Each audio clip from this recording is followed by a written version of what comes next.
मासूम बच्चा खून से लथपथ अकेला जंगल के किनारे वाली सड़क पे चला जा रहा था। वो कहां से आया था और कहां को जा रहा था किसी को नहीं पता। खून से लथपथ इस बच्चे के होश जब खोने ही वाले थे तभी उसकी नन्ही बाहों को एक सहारा मिला। एक बेहद साधारण दिखने वाले साधु ने उसे रोका था। साधु की आंखें खून के परे उस बच्चे की भोली और काली आंखों को देख पा रही थी। सर पे हाथ फेरते हुए साधु ने बच्चे से पूछा, तुम्हारा नाम क्या है बच्चे? भृगु। छोटे से इस बच्चे की जोशीली आवाज चारों तरफ गूंज गई। इस नाम और आवाज को सुनते ही साधु इस बच्चे से बहुत प्रभावित हो गया और कहा, तुम्हारी आवाज में दम है बच्चे, लेकिन यह बताओ कि तुम्हारी यह हालत कैसे हुई? भृगु ने इसका कोई जवाब नहीं दिया। साधु ने भी उसकी चुप्पी का सम्मान करते हुए उसके घाव पर एक लेप लगाया और उसे खाने को कुछ फल दिए। साधु की निस्वार्थ सेवा देखकर भृगु की आंखें भर आई और उसने कहा, थैंक यू। मुझे नहीं पता कि आप कौन हैं, लेकिन आपको देख के मुझे अपने दादाजी की याद आ गई। साधारण दिखने वाला यह साधु असल में काफी महान विद्वान था और अपने सामने खड़े इस बच्चे को देख के साधु की आंखें चमकने लगी। वहीं उसका दिल भी पिघल चुका था। उसने भृगु को गले लगा लिया। साधु ने दूर पहाड़ों की तरफ इशारा करते हुए भृगु से पूछा, क्या तुम मेरे साथ रहना चाहोगे? मैं उस पहाड़ पे रहता हूं। भृगु ने साधु की आंखों को देखते हुए कहा, वैसे तो मेरी मां ने किसी अनजान आदमी के साथ कहीं जाने को मना किया था, लेकिन मुझे आपने खाना दिया, मेरी चोट को राहत भी दी, और इस वक्त वैसे भी मेरे पास कोई घर नहीं है, इसलिए मैं आपके साथ चलने को तैयार हूं। भृगु की समझ को देखकर साधु को बिल्कुल भी हैरानी नहीं हुई। वो अपनी उम्र से ज्यादा समझदार और तेजस्वी था। साधु मुस्कुराए और भृगु को अपने साथ लेकर पहाड़ों की तरफ चल पड़े। भृगु उस पहाड़ पर 10 साल से ज्यादा समय तक रुका और इन 10 सालों में उसने साधु की बहुत सेवा की। तपस्या करते हुए एक दिन साधु को बहुत तेज बुखार आया हुआ था और उनका पूरा शरीर दर्द कर रहा था। भृगु ने ऐसे में उनकी पीठ पर मालिश करना शुरू कर दिया। उसकी छुअन महसूस करके साधु ने हैरानी से कहा, भृगु, तुम्हारी उंगलियों में तो चमत्कार है। कुछ ही मिनटों में मेरे पूरे शरीर का दर्द खत्म हो गया और बुखार भी पहले से कम हो गया है। यह सब तुमने कहां से सीखा? मेरे दादाजी को योग का अच्छा ज्ञान था, उन्होंने ही बचपन में मुझे यह सब सिखाया। भृगु ने मालिश करते हुए जवाब दिया।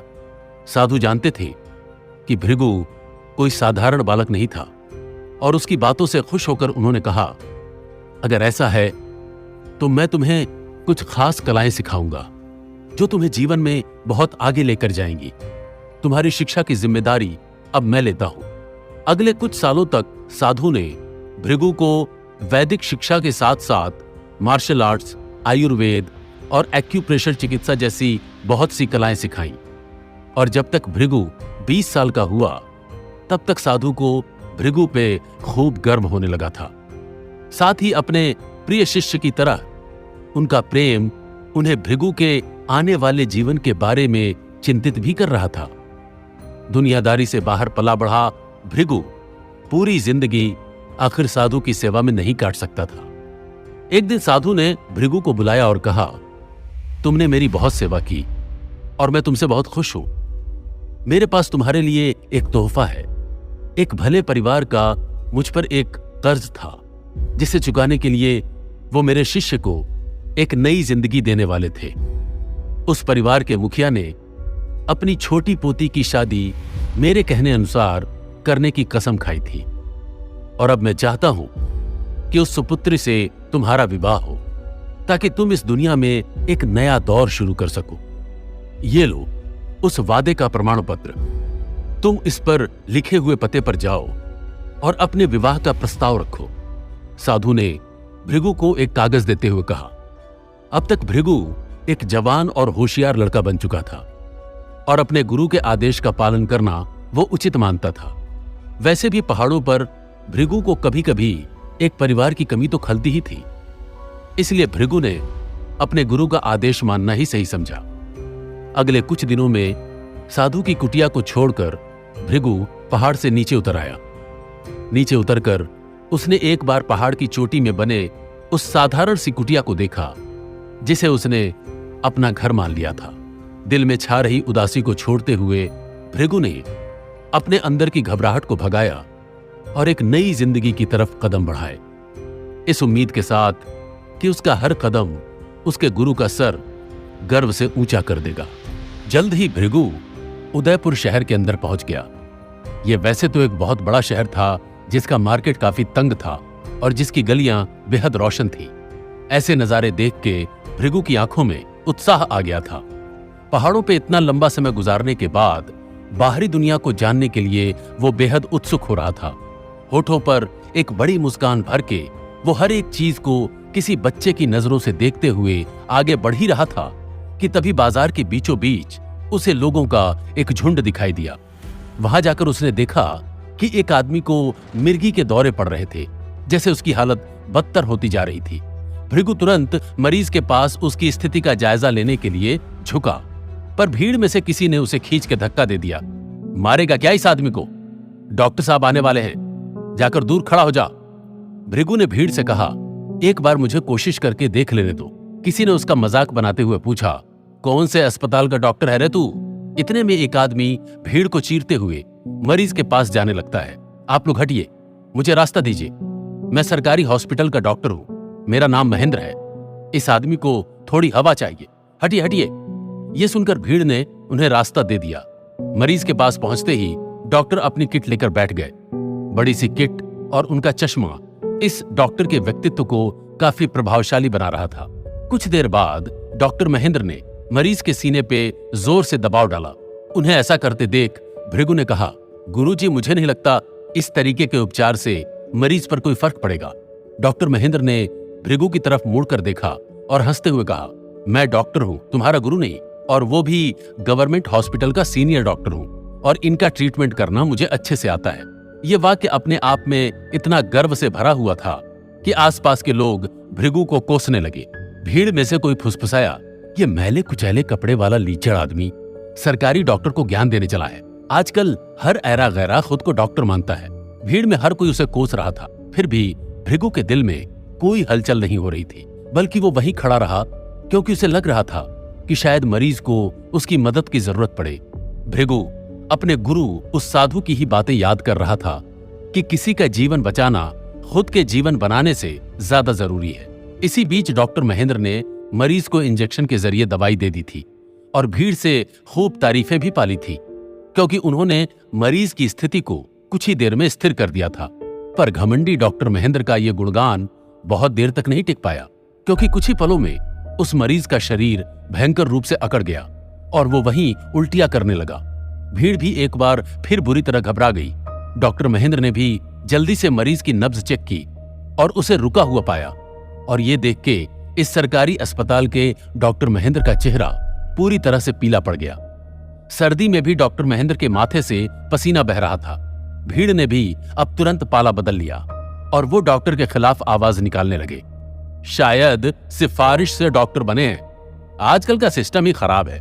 भृगु ने यह सुनते ही बड़ी मासूमियत से कहा, अरे भाई, ये तो सिर्फ अपने तरीके से कोशिश कर रहे थे। उसकी इस एक बात से डॉक्टर महेंद्र को थोड़ा सहारा मिला और उन्होंने कहा, सुनो, एक बार तुम कोशिश करके देखो। एम्बुलेंस बुलाने जितना समय भी अब उस मरीज के पास नहीं था। डॉक्टर महेंद्र जानते थे कि यदि इस घटना की जांच हुई तो उनकी नौकरी जा सकती है, साथ ही ये भीड़ उन पर हावी हो सकती है। इसलिए डॉक्टर ने जल्दी से भृगु को खींच के उसके कानों में कहा, तुम अगर मरीज का इलाज कर दोगे तो तुम्हें 10,000 रुपए मैं खुद दूंगा। अब भीड़ भृगु को गुस्से से घूर रही थी। ऐसा लग रहा था जैसे दोनों की कोई मिली भगत चल रही हो। वैसे भी मामूली सा दिखने वाला भृगु कंधों पर झोला लिए एक डॉक्टर नहीं, बल्कि गुप्त रोग विशेषज्ञ टेंट वाला हकीम लग रहा था। पर भृगु मौका पाते ही मरीज के पास जाकर बैठा और उसका इलाज करने लगा। इसी भीड़ में कुछ देर पहले उदयपुर राजघराने की राजकुमारी दिया राठौर और उनका सेवक मोहन शामिल हुए थे, और भीड़ की बातों से उन्होंने सारा माजरा समझ लिया था। इसी बीच भृगु ने अपने तरीके से इलाज करना चालू कर दिया। कुछ जड़ी बूटियां पहले से ही उसके धूल से लथपथ झोले में थीं। कुछ के लिए वो आसपास के पेड़ों की पत्तियां और छालों को ले रहा था। भीड़ में से कोई बोलने लगा कि भाई, ये कोई बकरी है क्या जो इसे पत्तियां खिलाएगा। भृगु इन व्यंगों पर कोई ध्यान नहीं दे रहा था। वो अब अपनी जड़ी बूटियों को कूटकर पेस्ट बना चुका था। राजकुमारी दिया अब खूब चिंता से इस भीड़ में खड़ी हुई थी और भृगु को देखे जा रही थी, जबकि उनके सेवक मोहन ने कहा, राजकुमारी जी, ये आदमी पागल बना रहा है, हमें यहां से चलना चाहिए। राजकुमारी ने जवाब दिया, नहीं, हमें कुछ देर और रुकना चाहिए। अगर ये इंसान इस आदमी की जान बचा लेगा तो हो सकता है ये हमारी दादी सा की बीमारी भी ठीक कर दे। लेकिन जल्द ही भृगु ने किसी तरह अपनी बनाई हुई जड़ी बूटियों का पेस्ट मरीज को चटा दिया। सब एकटक सांस रोक के उस अधमरे मरीज पर नजर टिकाए हुए थे। लेकिन कुछ ही देर में मरीज ने धीरे धीरे अपनी आंखें खोली और सामान्य स्थिति में आने लगा। ऐसा देख के भीड़ में खुशी की लहर दौड़ पड़ी और सब चिल्लाने लगे, वाह वाह, ये डॉक्टर नहीं है लेकिन कोई फरिश्ता जरूर है। भृगु ने भी अब खुश होते हुए दिल को हल्का करना ही ठीक समझा।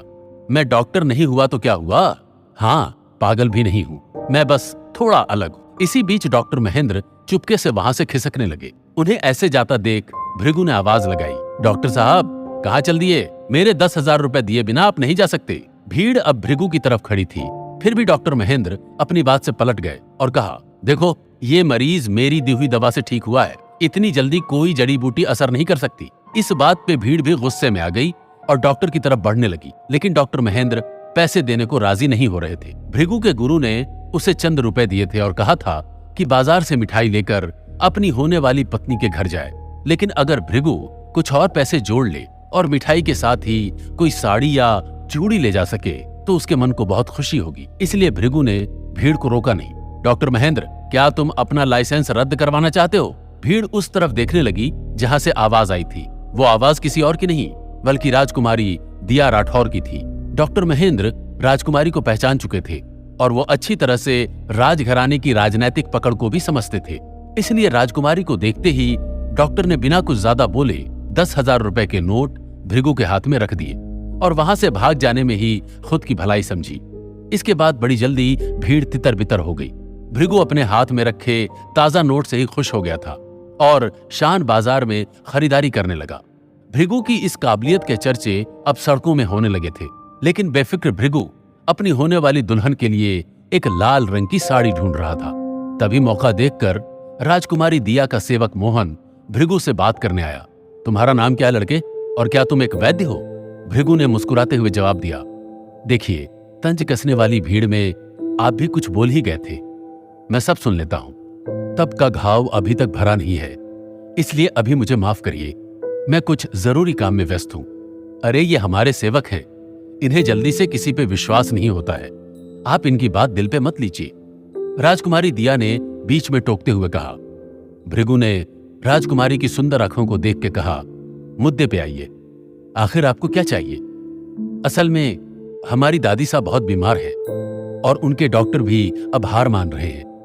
अगर आप एक बार कोशिश करके देख लेंगे तो ये आपके लिए बहुत फायदेमंद रहेगा। किसी की जान बचाने की बात सुनकर भृगु का जी मचलने लगा था, लेकिन आज उसे अपने गुरु के दिए हुए आदेश का भी पालन करना था और शादी का प्रस्ताव लेकर उनके दिए हुए पते पर जाना था। तभी राजकुमारी ने भृगु के हाथ में 1,000 रुपए के कई नोटों की एक गड्डी रखी और कहा, आपकी भी तो कोई दादी होगी, मैं अपनी दादी सा को बचाने के लिए कुछ भी कर सकती हूं। इस बात को सुनते ही भृगु के दिमाग में अपनी दादी की धुंधली छवि आ गई और तभी उसके सीने में एक जोर का दर्द उठा। अपने सीने पे हाथ रखते हुए भृगु ने समझा कि अपने शरीर में कई सालों के बाद उसने दर्द का एहसास किया था। लंबी सांस खींचते हुए भृगु ने एक बार फिर राजकुमारी दिया की उन सुंदर आंखों में देखा और अपना जवाब सुनाया, चलिए, आपकी दादी सा को बचाना अब मेरा मकसद है। खुश होकर राजकुमारी दिया ने भृगु को अपने गले से लगा लिया और फिर शर्मिंदा होकर बड़बड़ाती हुई वो अपनी गाड़ी की तरफ चली गई और भृगु भी उनकी गाड़ी में बैठकर राजघराने की तरफ चल पड़ा। क्या भृगु राज परिवार में अपनी काबिलियत सिद्ध कर पाएगा? भृगु का परिवार कहाँ है? क्या उसका इस दुनिया में कोई नहीं है? जानने के लिए सुनिए मसीहा डॉक्टर का अगला एपिसोड।